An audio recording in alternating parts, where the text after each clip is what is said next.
There we go. Sorry about that, guys. Oh, what a week, right? I mean, with the attempted assassination of Trump, uh, thank God he was on his side and had him turn his head right at that right moment. Boy, we would have had a different scenario altogether. I tell you, it's been nothing but crazy. 20-year-old loner outsmarted everybody.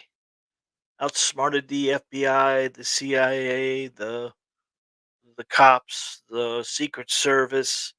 Man, I tell you, it just does not make sense. If it smells, it smells, man.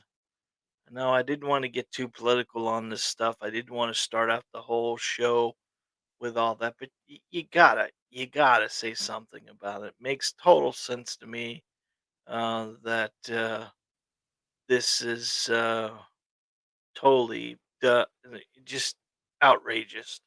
Outrageous to figure out how they're supposed to be protecting the president or the future president, we hope, of the United States.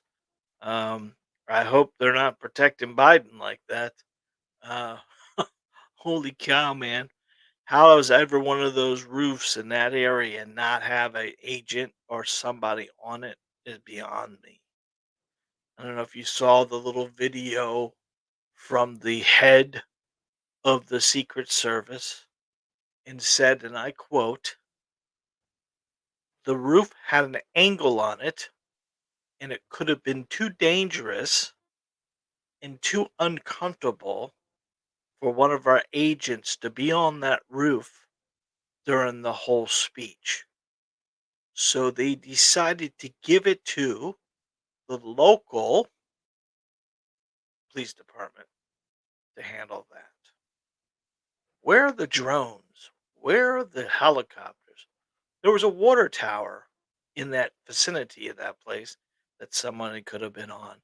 There should have been plenty of people were warning them about the guy on the roof with the gun.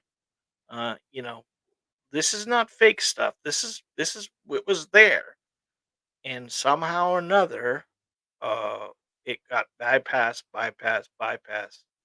My opinion, I don't think Trump got hit by a bullet. I think Trump got hit by fragments of a bullet. And that's kind of the way I'm going to leave it. So, that being said, welcome to our live from the range. My name is John Johnson. I'm the owner and operator of a firearms training facility in beautiful Cape Coral, Florida. If you're new to the live, I'd ask you help me out tremendously by commenting and letting us know where you're from and where you're listening. And are you listening on one of our social media accounts? We are on Facebook. We are on YouTube. We are on Instagram, and we are on Rumble. And if you don't know what Rumble is a 2A friendly company that we are trying out as well. It's similar to YouTube, not as big as YouTube, but more okay with firearms and firearm talking and things like that. Where sometimes we get our hand slapped by the powers to be when we get too carried away. A lot of the stuff we do is not very uh, politically live, and so we don't really run the problem. We have to be careful what we say, obviously, but but we're not in that scenario. So we're trying Rumble out. Rumble's still not the big giant, and you know who the big giant is, and they allow us to do these lives, so we're kind of happy about that. So we did a live last week about the top guns you should be looking at, and I thought, well, that's a great idea, but I'm going to take each individual one of those guns and do a draw down of what the positives of these weapons are. We'll give some negatives, but basically, any of these pistols, we're going to do one of these every other couple. We're going to still do some training and things like that, but I think this is good opportunity for a for somebody who wants to get a deep dive into a product without physically going to the gun store or buying it. I can give you some of my ideas and concepts of it because most of these I've shot, most things I own one or have owned one, and I would tell you that they would be okay uh, for the first gun.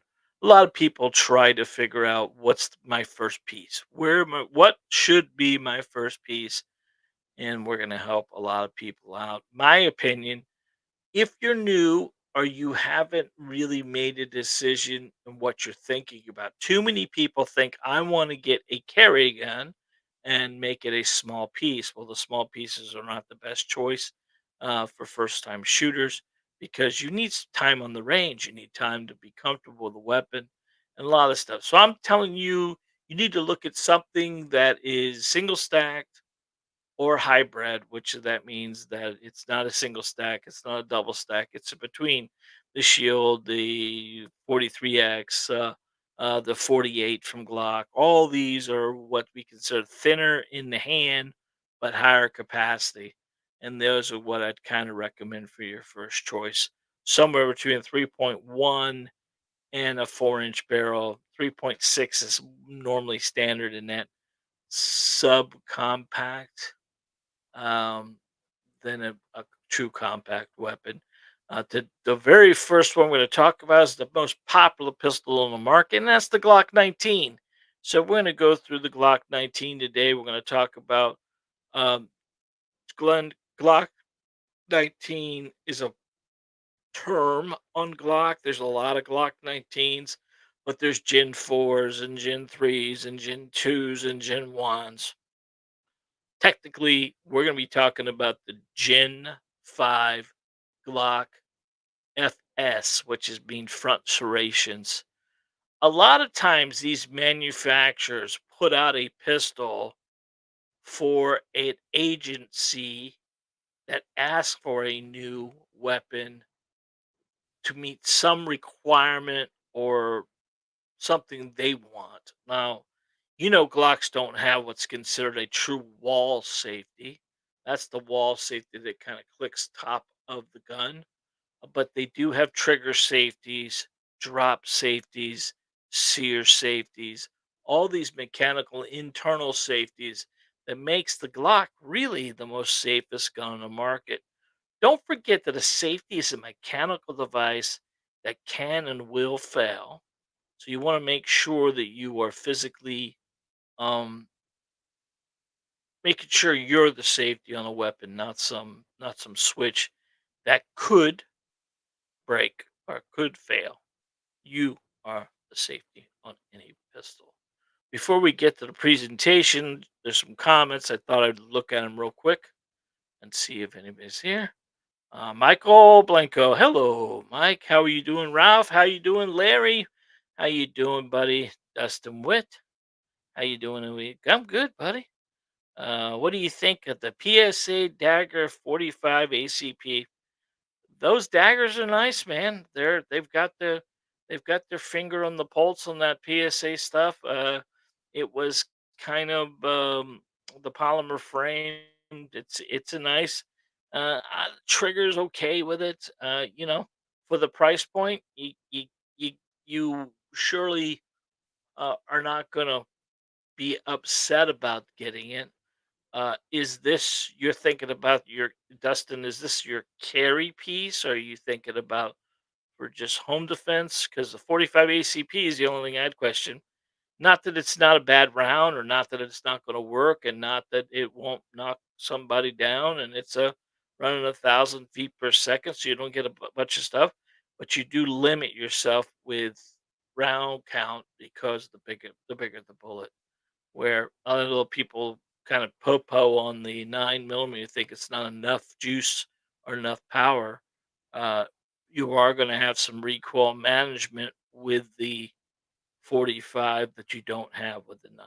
So, welcome, welcome, welcome, guys. As we go through tonight, if you want to comment or say anything, we will not go back to the comments until after the presentation, and then we will finalize the evening as we go here. Let's go ahead and pull up this presentation, make it full screen for me. This is a comprehensive review of the Glock 19 Gen 5. Shows the front serrations. If you look at the gun right off the bat, it looks like every other Glock. Couple features that the Gen 5 has right off the bat is it has ambidextrous uh, safety lock. I mean, the uh, slide blocks on both sides of the gun. So this is a good for lefty, good for righty. Um, you can remove and change out the mag drop on it. It's got a nice feature. It's got some texturing on it that's very comfortable. The front serration allows you to rack from the front of the gun and have the serrations on the back of the gun as well. It does have the rail assembly in the front for the flashlight, which is very common. It does have that accurate safety, and it's got that biangular um, accuracy barrel that's in this already. So it's a different bird altogether when they put this out. These are very very nice. MSRP on a lot of these things are just above the 550 mark on them, so they're not bad. They come in multiple different colors. They are a good starter pistol. Highly recommend you get an opportunity to shoot one. You should. So let's go to the second page here. The Gen 5 9mm is ideal for more than versatile role due to reduced dimensions. Now, keep in mind the majority of the Glocks that were issued to the military at one time or another were the 17s. 17s had 17 rounds, 5-inch barrels. The X that came out, peanut butter Glock is what they called it. Those were having 20 round or 19 plus rounds. Pretty nice pieces there. But that 1 inch makes an awful difference, especially if you're trying to carry something. So, the dimensions on this gun I'll show you here in a few seconds. But technically, the barrel is not 4 inches, it's just a little over 4 inches on the 19. The 14.1 is what they're saying. Uh, the finger grooves are gone off the Gen 5, which that was something that the FBI wanted at the time. They didn't like the finger grooves. Like a lot of people, the Gen 4s and the Gen 3s had the finger grooves, but unfortunately, this didn't fit everyone's hands. I had no problem with it. I don't have the most gigantic hands in the world, but I could tell you that some guys with big hands, they did not fit exactly on that Glock 19. It did not fit their hand the way they wanted it to, and they had to do a lot of customization of it. Um, uh, this will allow that frame style with the no finger grooves will still allow instant customization to grip to accommodate any hand size by mounting it in different back straps. That's one thing Glock always has. I've never used one, but they have different back straps that gives you length and power. It gives you the back strap, have a high on the back strap, low on the back. I tell you what, when I shoot a Glock 19, I tend to hold it high, and after a little bit of shooting it, I do get my Glock bump. I have a little callus there from shooting a Glock forever and a day, right on the back side of my thumb because I try to hold it up as high as I can. Reversible mag catch. That is, it's. I wouldn't say that's the easiest thing to change out by yourself.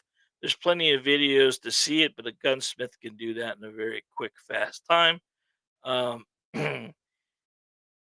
it's ambidextrous slide stops. That's kind of cool because a lot of the guns and the manufacturers of the world today are right-handed. The gun world is right-handed. If you're a left-handed person, well, you've been dealing with your whole life. You're just gonna have to, with some of the guns, you have to just accept the slide locks on the wrong side.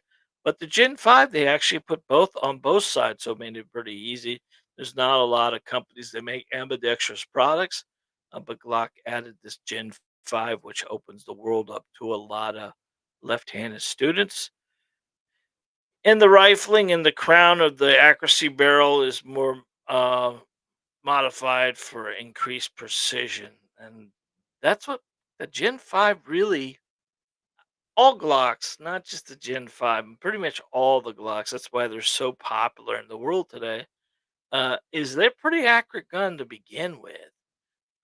As long as you can hold it and really get through that trigger engagement, which we'll talk about down the road, it is a not a bad choice. As we talk about one thing you should have in your portfolio is a Glock 19. It's just one of those things.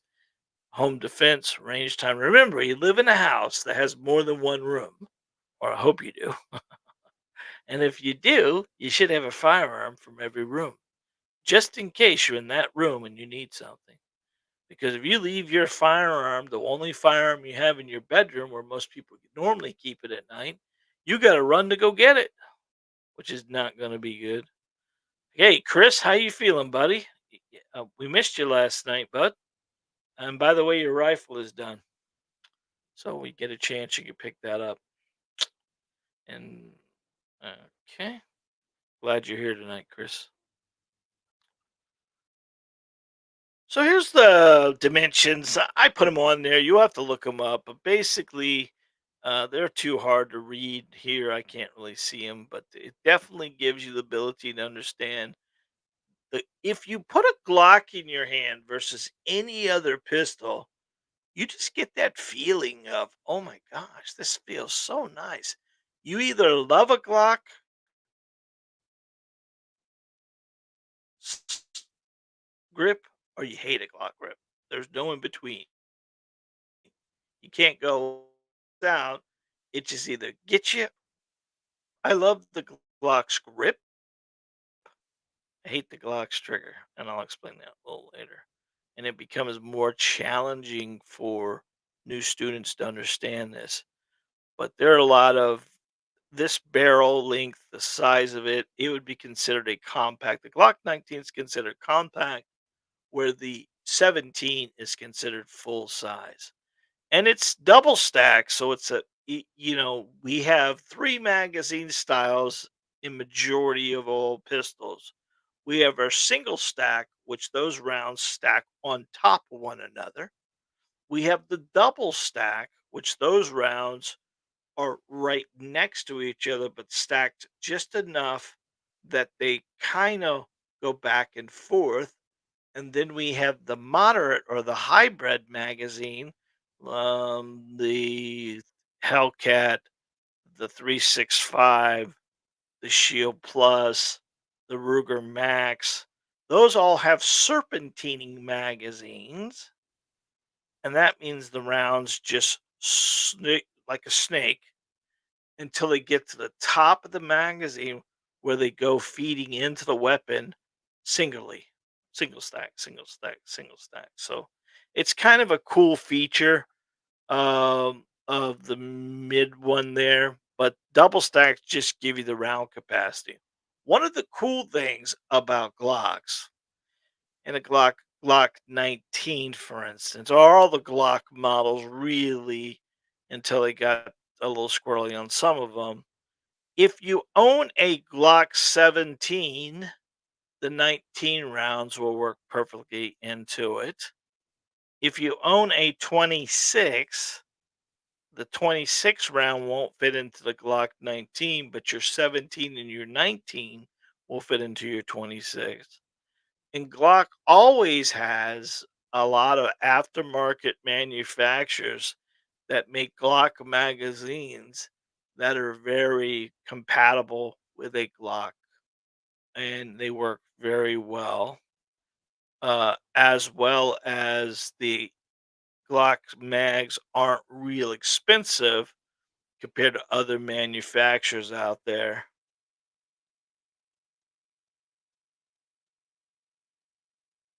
Yeah. So at the point of there, that's one of those ideas for you. All right.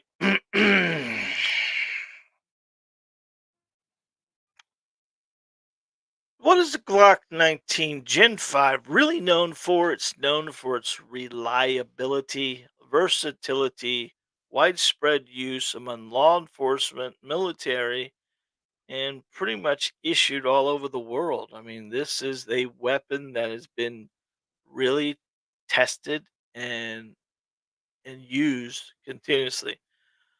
I'm gonna tell my age right now, but when we started many, many years ago, we had a sheriff called McDougal, and he brought the Glocks in. Everyone was shooting whatever they had, or they were shooting revolvers, and he wanted to accreditate the Lee County Sheriff's Department. We're talking back in the 80s, guys. And before he would allow this plastic display, we had a Rotary meeting, my wife and I was in the Rotary. I'm a young man at the time. Owned a business, and the sheriff came to do a talk to us, and we were talking about his accreditation and what he was doing for it and all that stuff like that. And they actually took these Glocks, dropped them from helicopters, put them in the bottom of an airboat, and drove around the swamp with them. They ended up dragging them behind cars, and they still took out and shot him and shot him and shot him. So I would tell you that uh, he really tested them out. The idea of the accreditation was a lot of different stuff, but what it did is it took all the sheriff's department at the time, which Lee County was a lot smaller at the time, but each guy had a different weapon. Each guy had a revolver, one had a 45, one had a 1911.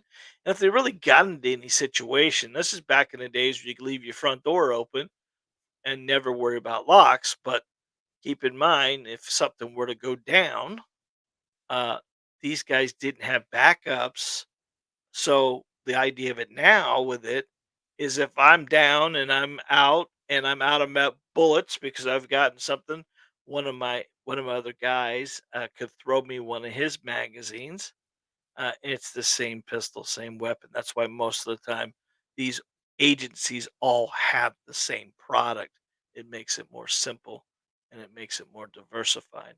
Our sheriff prior to Marcino, he took the guys from 40 cal to 45. Now that had to change out all your magazines, that had to change out your whole weapon, that had to change out your holster. And now the sheriff's department is using 9 millimeters. And there's a reasoning for that. They've talked about it, but I don't want to get too far into it. I'm a 9 millimeter guy. I believe in them. I think they're going to work because I think I don't have to worry too much about recoil management with a 9 millimeter, which will allow me to back up those shots faster and quicker. The FBI went to 9 millimeter because the ability of qualifications went up when they used a 9 millimeter over a 40 cal. A lot of times they think 9 millimeter is not enough. Is not enough. I can tell you that 22 has been used by the mob for years and years and years, and it's done exactly what it needs to do. If I six shots in a quarter with a 22 versus 12 shots with a 9 millimeter all over the place, or a 45 all over the place, the tighter the groups you can have, the more quicker you're back on sights, the more accurate you're going to be in a defensive situation. Remember, it's not about bullseyes, it's about the vital triangle. So the Glock 19 physically would do plenty of people justice. It's just a little big to carry, if that makes sense. So we'll talk about that here in a few. All right. The Glock 19 has great ergonomics. No finger grooves, allows the gun to fit underneath. If you look at that trigger well, look at the trigger well itself. The undercut underneath the trigger well allows you to get a deeper grip on there. And the ambidextrous slide stop levers, that's kind of cool because it opens the world up for lefties. Um, great, great. They do feel good in the hands. I'll tell you that. The accuracy, I I'm not gonna say just the Gen 5. All the Glocks are pretty accurate. I think it has to do with the spring assemblies that are on these guns. And now the Glock has laid out this match grade Glock marksman barrel. It's called GMB, that has a polygonic rifling, which improved barrel crown, which allows the bullet to release cleaner out of the gun and become a faster moving projectile without having any kind of uh, wobbleness to it, if that makes sense. It's hard to say a bullet wobbles, but you can't blame the gun for inaccuracy, but there are opportunities to improve the accuracy with a student by putting the right gun in their hand, like the equalizer. I put that in plenty people's hand. Did it today with a young lady who hadn't shot in 5.5 years, and she put them all in the 8-inch circle there without getting um, too far into it. Uh, Phenomenal, phenomenal, easy shooting, no issues for you. I let her shoot the Glock I let her shoot the Glock 43X today to kind of show her the difference in the two triggers. Because again, one of the major falls or faults of uh, the 19 is that trigger. That's the one thing, and I think I talked about this a week ago. That's the one thing most people do to a Glock is change out the sights and change out the trigger immediately. So that says something about it when they have to do that. All right. Ease of maintenance. I would say there are fewer parts in this. It's an easier gun to take apart and put together, and it's a very friendly cleaning process. I would tell you that after we would show you how to clean this, and really the only thing that you have to kind of work on is that takedown. There's a little bit of a ergonomic kind of deal when you have to pull the slide hat back, pull the two locking levers down, let it go, and engage the trigger. That's the one reason why Glocks the ATF didn't like. I mean, the FBI did not like the Glocks because you have to pull the trigger to take it apart, which is kind of a weird snare. There are other ways you don't really have to pull the trigger, but the easiest way to do it is to pull the trigger to take it apart. Magazine out, obviously empty weapon, but it's definitely an easy gun to take apart. And then once you take it apart, you got the spring assembly, you got the barrel, and that's all you got to do. Now you got to clean it. It's pretty simple. There are a lot of guns that take apart a little more difficult, like the equalizer. That's got that backstrap safety on there. When you go take that gun apart, it's a very easy takedown lever, but you can't touch that backstrap safety. Once you learn it, it's pretty simple and easy, but it's not as easy as the Glock. The Glock's takedown method has been stolen or hijacked by a lot of manufacturers. The Smith got in trouble with their SDVE from Smith because that had exactly the same. I mean, they they actually took the patent and they didn't change it. They used the same thing, and Smith got in a little bit of a bind there for that. But that takedowns like that, a lot of manufacturers have that. The young man mentioned that PSA product that actually has it. Any Glock like, we call them Glock likes because they're Glock like knockoffs. We have a few manufacturers out there that are making Glock like products, and all of them have that. Taurus has that same pull down button thing. Pretty unique, pretty simple, pretty easy. It's just getting the hang of it. Once you've done that, it comes apart with breeze and easy. No issue there. All right. Here's another thing that I think why the Glock 19 may be your first baby is the highly customability of it. Man, there's so many aftermarket parts and customizations, sights, grips. Um, they make parts and pieces. You could take a Glock 19, go out and find a frame that's optic ready. Of course, they sell these optic ready already, but a lot of people want to buy a weapon and not destroy its original frame,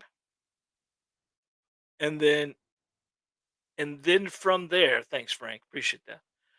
And then from there, go out and buy a frame that they can put a red dot on and use it for optic ready capabilities. Now you can buy them optic ready capabilities, but once you cut one of those frames, like when I buy an MOS, which is a Glock ready to rock and roll, to put a red dot on it, you have your cover in case you want to put it back to original. If you take a Glock 19 that you own and have it cut, you do not have that piece of cover. It's gone, it's cut away, and that weapon would always have to be an MOS at that point in time. And we always want to upgrade some way or another, so no way to upgrade an MOS Glock without leaving the red dot on there or take an L when you go to sell it because you have now a Glock with no patch, no area to cover it, and you've got it there. Now, someone would buy, don't worry about that, but the concept of uh, how much customability you have. You can customize the sights, you can customize the trigger, you can customize the frame, you can stipple the frame, you can Cerakote the frame. There are all kinds of stuff, and these are all aftermarket parts. What normally gets changed out on the Glock on a regular basis is that trigger, and you could take each manufacturer, put the trigger in, and you'd be going for months and months and months before you ran out of triggers to try. Because it has the trigger safety. You could take the trigger safety out, put a different safety on. You could put a flat trigger. You could do change the sears out to make it more safer. I mean, there are tons and tons of stuff. There's so much custability of it. It's endless. It's endless what you can do. That's the kind of the cool thing about them. What's a Glock 19 good for? It's great for home defense. It's great for range time. I would not consider it the greatest carry gun of all times, but let me tell you something. If you needed it, you're going to have the highest capacity weapon you can have in your hand, especially if you had one of those 33 round sticks in your pocket. That's the one thing Glock was known for in the military world is they had their battle mags, and those battle mags were 33 rounds. And that's why those guys like the Glock so much because they've gotten a situation where you had to use your handgun. Keep in mind, the guys in the military, that handgun is to get you to your rifle. Your rifle is your safety. Your rifle is your life. You're going to use that rifle more than you're going to use anything else. But in the real world, when you're doing hand to hand combat or building to building combat, those pistols come in handy, especially for transitioning right or left. Guys are easier to transition with a handgun than they are any kind of rifle. That close quarter combat stuff is no joke, and if you have a bigger rifle in your hand, it's hard to get around those corners where a pistol would work fine for you in that scenario, especially building to building situations. So the Glock 19 Gen 5 has the ability to give you a lot of different stuff without running into too much money. I mean, these are sub $600 guns and they're brand new, so you get yourself in a position where you're looking for that first piece. What am I going to buy? What should I buy?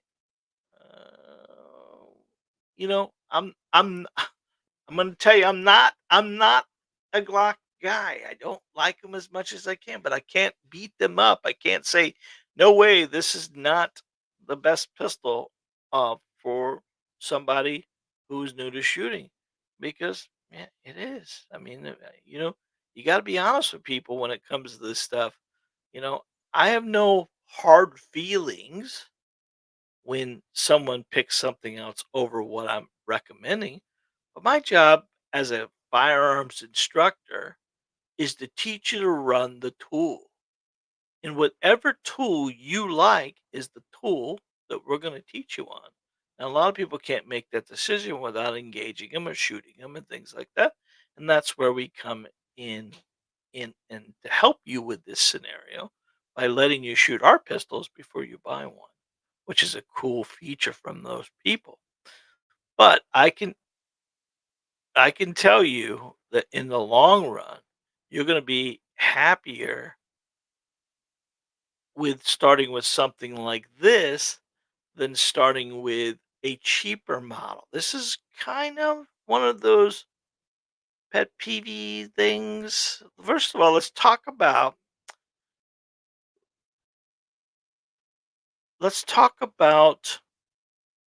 your life and what's it worth. Now listen, I understand finances are finances. You can afford what you can afford. If you can only afford a high point, get a high point. You know, it's a weapon. It's going to work. It's good. I believe in it. If Taurus is what you can afford, get that. But if you can afford more and it's not affecting your food off the table, blah blah blah, things like that, always go more when it comes to firearms. Listen, I get it. I want to start out with something cheaper for I can learn and understand and do. No, that's not going to work that way because every cheaper gun is going to have some kind of weird trigger or weird ability that not that's not going to help you become more proficient, right? Uh, the more you can spend in reason. Listen, I don't think anybody needs a $3,000 pistol. I think it's quite silly. I carry the manufacturers that I want to carry in here that I trust and believe in. Yes, I carry High Points, I carry Taurus, I carry Ruger, I carry Glock, I carry Smith, I carry a few other products out there in the market. We have a lot of used guns, but I don't keep the cheap stuff, and I don't have a lot of high end pistols. I can get you anything you want, but just as a business owner, we are an order store. People come here, uh, shoot a pistol, and I order it for them. It helps with my finances. Uh, it gives people ability. Go to your local gun store today. Take one of the $300, $400 guns and ask them you want to take it back to range. If they don't have the ability to let you do that, well, how are you gonna know you like it until you get it out there? And how are you going to the range? This is one of the other things. Most of the places around town don't rent guns because of insurance purposes and everything. We get people all the time want to come here. I want to learn to shoot. Okay, well, class is only 99 bucks. Well, I don't want to do that. I just want to come and rent a lane, uh, rent a lane, and I'll figure it out. No, that's not how it works, ladies and gentlemen, because our insurance is so expensive to begin with that we can't have someone back there for the safety of other people. How many times you been to the range and saw someone turn a firearm to right, turn a firearm to left, looking at it, doing the old fishing where they're putting the gun out in front of them, and what they saw on TV is what they're emulating. This is not stuff you want to do. So you go to the range and you're rented a gun, but you don't have no idea how to shoot it. How are you going to know if it's a good pistol or not a good pistol? So Glock 19 Gen 5, they're known for a lot of stuff, and all those are good for you. I can tell you they have some little things are not the greatest for them. So I couldn't do one of these without going for some cons. And the very first con I would give you is I would say the size of this is great for home defense. They are great for range time. Remember, the longer the barrel, the more accurate you're going to be. That's why a rifle shooter is more accurate than a pistol shooter, and on and on and on. All right. So, Glock 19, the size first, and then from the size, we're going to do the sights. Now, Glocks have a box and dot system, which is pretty elementary when it comes down to it. Most people change out that sight to a three dot system. I showed you last week the three dot system is more in line of 90% of the pistols. Pretty elementary. As long as the three dots are horizontally together, you pretty much have the weapon level, and as long as you press the trigger, don't pull the trigger, you are going to, that bullet's going to impact where you're aiming. Where the challenge of the box and dot system of Glocks is technically it's not putting the whole circle of the front post into the box, because then you'll be tending to shoot high with a Glock. You need to level out the front post to the back post, which in turns would make that the front circle more of an half oval than a full circle in the bottom. We always talk about if you've got the gun in your line of sight, this doesn't matter if it's a Smith, Taurus, Ruger, Glock, whatever. I want you to put the gun in your line of sight where you only see the sight tops, but you see no black between the front post and the back post. Because if you're seeing black between the front post and the back post, and majority of the time that black is being shown at the front of the barrel or below the barrel, are looking over the pistol and not through the pistol. Remember, our horizontal and vertical line is our line of sight, our eyes between our right and left eye. That's our horizontal plane. That's where the weapon needs to be. And then keeping the weapon level by keeping the front post and back post together, and that'll make the weapon level. Majority of people shoot over a pistol, not through a pistol. You got to see through the sights at your impact, and make sure you're aiming at that 6 o'clock hold. It'll help tremendously to give you consistent point of aim. So the sights would be second. Third is the trigger. I'm not sure if the trigger's third or it triggers first. So these are all three things that tremendously affect your accuracy with a pistol. That trigger, because how that trigger loads in the Glock, it gets stiffer and stiffer and stiffer, and then the weapon cuts compared to the Smith and Wesson or the Shield Plus. Shield Plus has a very unique trigger because it pulls back to a wall. Anything past that wall, that weapon's going to fire. The Equalizer is just a soft cadence all the way back, and it cuts somewhere about third of the trigger engagement. The Taurus is a very, very long, engaging trigger, a lot of travel to it until it gets back to the wall and then it cuts. So, you just got to kind of figure out what's the best trigger that you like. And the Glock's trigger is a loadable trigger. It loads heavy, it loads heavy, it loads heavy. And because we have the safety in that trigger, that tends to cause a little bit of finger pinch or a little bit of soreness in your finger. I'm going to tell on myself here a little bit. Many, many years ago, I was doing, I had a job working for another manufacturer, another gun store, and I was their trainer. And I took people out. We did a try before you buy all the time. And back then, the Glock 19 was too big for most people, so everybody started going to these 43s. And the 43s and the 43X. 43X didn't come out right off the bat, but the 43s were there, and we were doing these bigger magazines for people, and the whole thing. So it was everyone was a Glock guy at one time or another, and these guys were shooting these Glocks, these little small compact Glocks, and it was hurting her finger. And of course, me being the instructor and having a good time with the student, I would just say, "Hey, suck it up, Buttercup.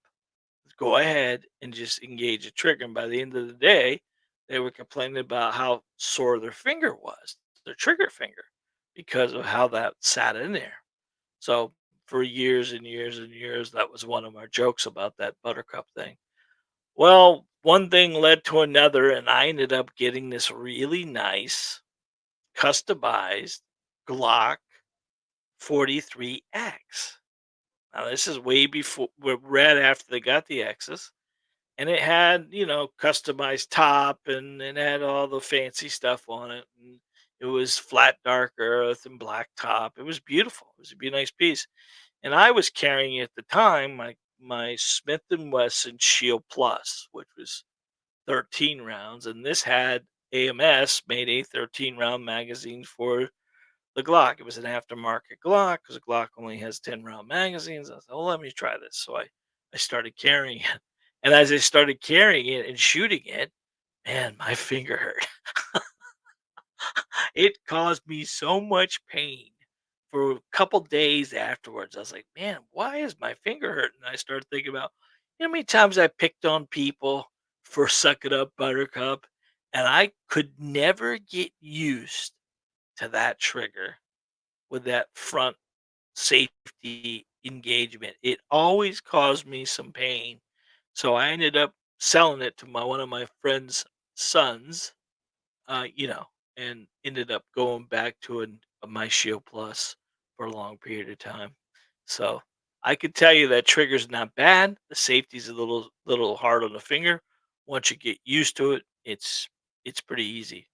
The next thing would be if racking the Glock. It's not a hard rack, but it's not an easy rack. When you start racking the equalizer or racking the Taurus or one of those other things, the Glock spring simile is a little stiffer than some.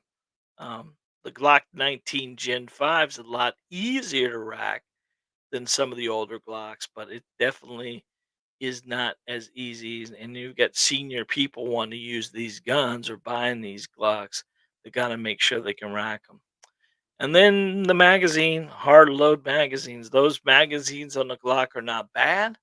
Glock does come with their own Glock loader, which is really kind of a weird thing, but it's in the box itself. It's not hard to use, but it is the Hoopla loader is a lot better and a lot faster and a lot quicker.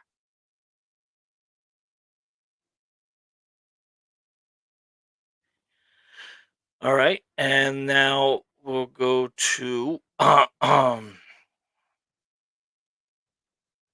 one.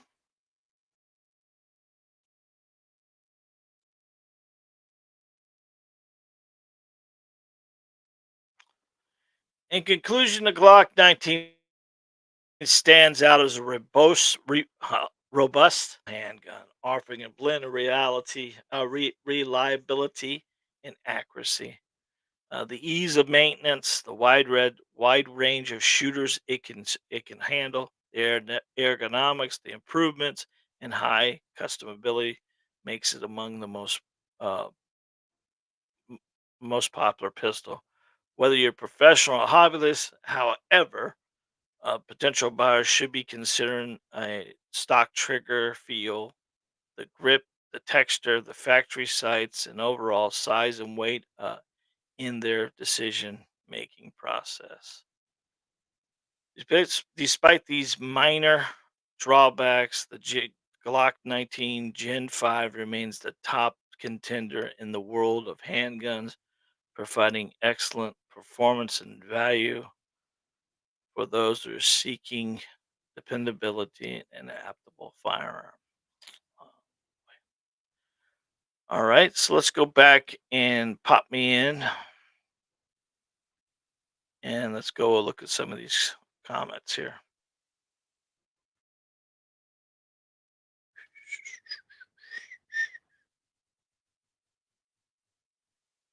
All right.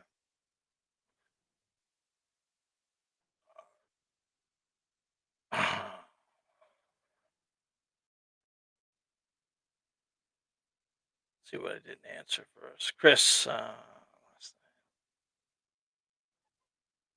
right, no problem, Chris. No problem, buddy. I would never ever buy a Glock or use it. This is Hebrew Hammer. Well, buddy, that's up to you, pal. I mean, I'm not telling you to buy one. I'm not telling you to do anything like that. I'm just giving you my opinion on the things. It's not okay. Now he's gonna say it's not a reliable weapon. Oh yeah, okay. That's the weapon issued all over the world, all over the United States, all over every cop, every sheriff's department in the United States uses a weapon that's unreliable. Come on, Hebrew Hammer. You know better than that, buddy. You may have had a problem. You may have had an issue. You may have not been holding the gun right. There may have been other issues, but the Glock 19 or any Glock product. Now, I will tell you, a Glock is very unreliable if you're not holding it right or you're limp wristing or anything else like that. But from every place in the world, a Glock 19 is being used, and it would not be issued if it was unreliable, sir. Uh, Uh, what's great about this is Pyro. What's great about the red dot optic to mount on Glock 19 gives, yeah, I mean that's the one thing um, with the newer wholesome years ago when the Glock first came out with this old MOS thing. They made the relationship with only a couple different manufacturers, and they were all high end dots. I'm talking 80, 81 when you were buying a Glock for $700 and you're putting a red dot of $500 on top of it. That was crazy back then. Made no sense to anybody, but they didn't even. Uh, but they were putting like the high end dots. That's the only ones they were doing. Nowadays, you can get a lot of different dots for it. So it does come optic ready nowadays. They're actually selling them with optics on there as well. I would tell you that 407 from Wholesome is a really, really good. I would go green if I was going to put a dot on there. I'm not a dot guy. I don't believe in dots as much as people. You're gonna call me a FUD, but I've been around long enough to know that they're gonna fail. They're gonna fail one way or the other. 2 weeks ago, we were at the range doing a Monday night league, and a dot came off during a shot and hit the guy in the forehead. And practically, he thought he was shot by a bullet. That's how hard it hit him. So I can tell you, you you should have two weapons, same weapons, one with a dot, one without. It'll help tremendously keep you in line with your sights. Keep in mind the majority of the time when you put a dot on a semi automatic pistol, you stop using the sights because most of the time you can't unless you get raised optic sights. And the co witnessing is key. Remember, sights on a pistol are for convenience. A level pistol will shoot level. You need to make sure that you are using uh, both ways. The more you get caught up on the dot system itself, there's a lot of things can fail. Batteries, right? Now that 407 solar, so you don't have to worry about that. But batteries can fail. The glass can break. There could be fog. There could be rain.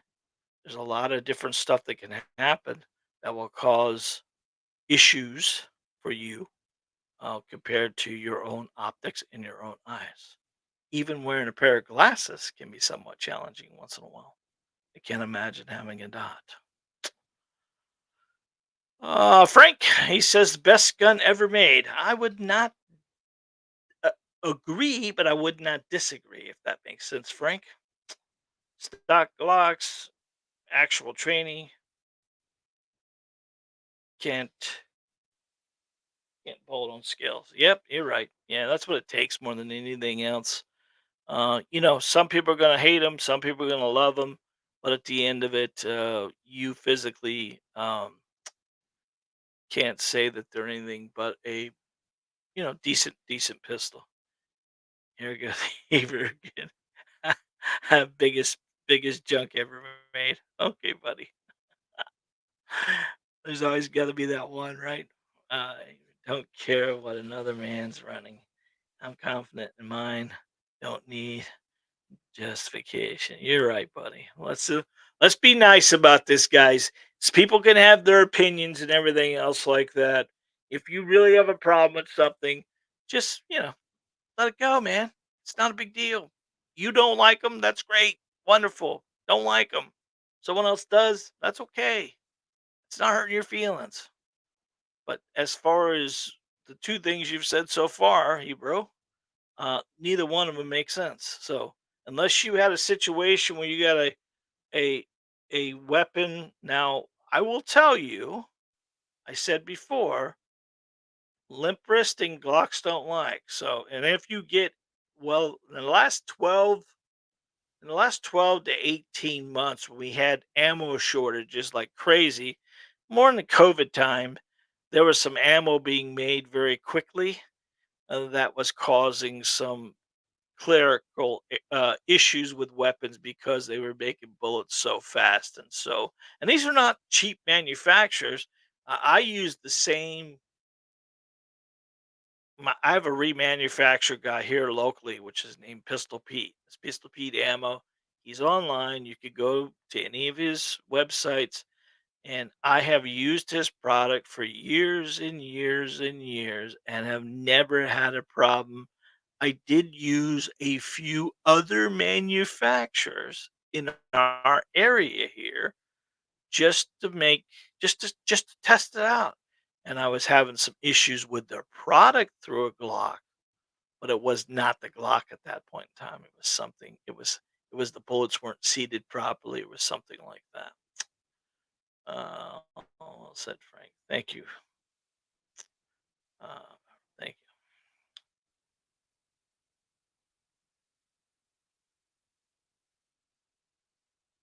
Poor what? What was he saying? Uh,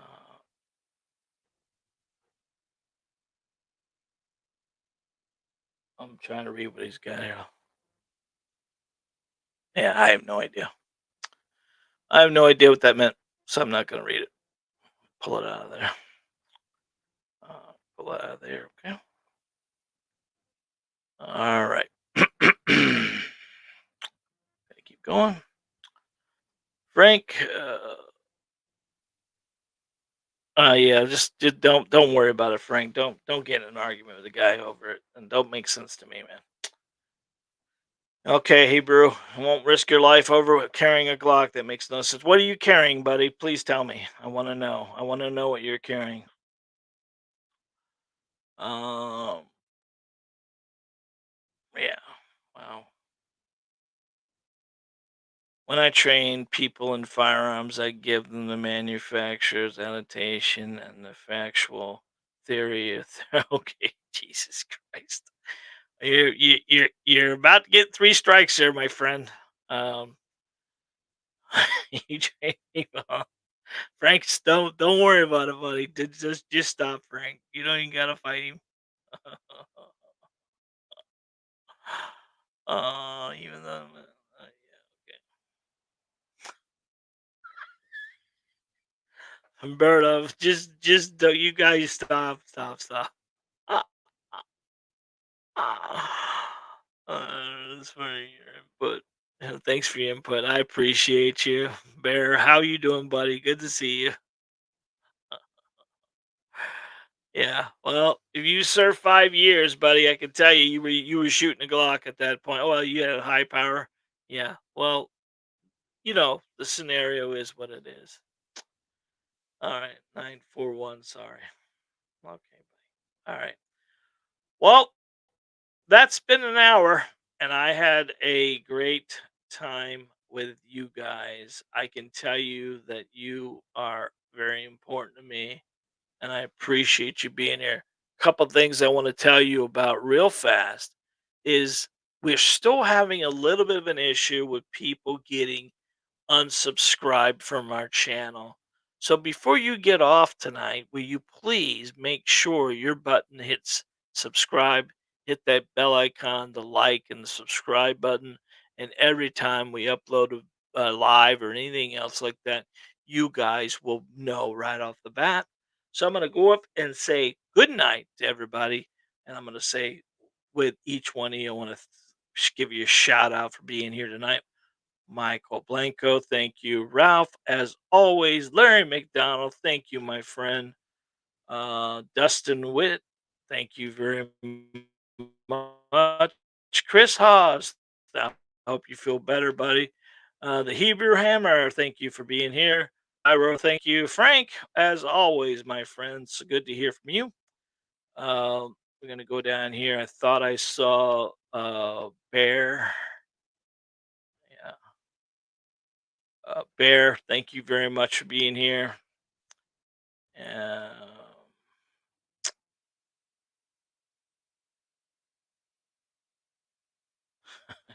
and everything else. Good night, guys. Hope you have a great evening. Hope you are safe. And please, please, please tell a friend or family about the channel. By the way, I don't know if you guys have seen it, but I started a new podcast on my hunting ventures, me going back to the woods. And there's three of them on there now. It's just something I wanted to do. I had taken a hiatus from hunting, deer hunting, for many years, and now I've decided to go back. This year's archery season, got a permit, and I'm just going doing some scouting and doing some stuff like that, and I'm sharing it. I know it's a little off of what we're doing, but I'm gonna add in some rifle. We're gonna do some rifle hunting. We're gonna do some muzzleloader hunting. So there's gonna be some shooting involved in this. I'm shooting my bow every day, so I may take you back out there and show you my archery stuff. Um, I did one last week in regards to e-scouting, which was a thing we did back then, but not as much as it is now. There's apps you can go and save your area, and really the the satellites are so awesome now that you can physically see a lot of different stuff. So it helps you tremendously have plan of where you're going before you get there, kind of deal, which helps tremendously with timing, because as a business owner, we only have so much time off, and with the time we have off, we need to make as much about it as possible. We're going to take you along with us through this journey. We're going to take you to the woods. We're going to take you in the tree stand. We're going to take you deer hunting. We're going to take you through the scouting of it. Not this weekend, but next weekend we're going to be on property, going through some scouting and finding some good proper feed trees. Last night I downloaded one that went up today, identifying the proper oak trees for all the areas that we hunt, and the poplar and secondary poplar and third poplar oaks that deer will like. And then we're going to do the following one. We're going to do fruit trees and other food items that deer will like as well. So if you can, go ahead and make sure to check that playlist out and see if that's something you're interested in. Until next time, guys, God bless, be safe, and remember, you are your first line defense. Until we meet again, I love you guys. We'll see you. Good night.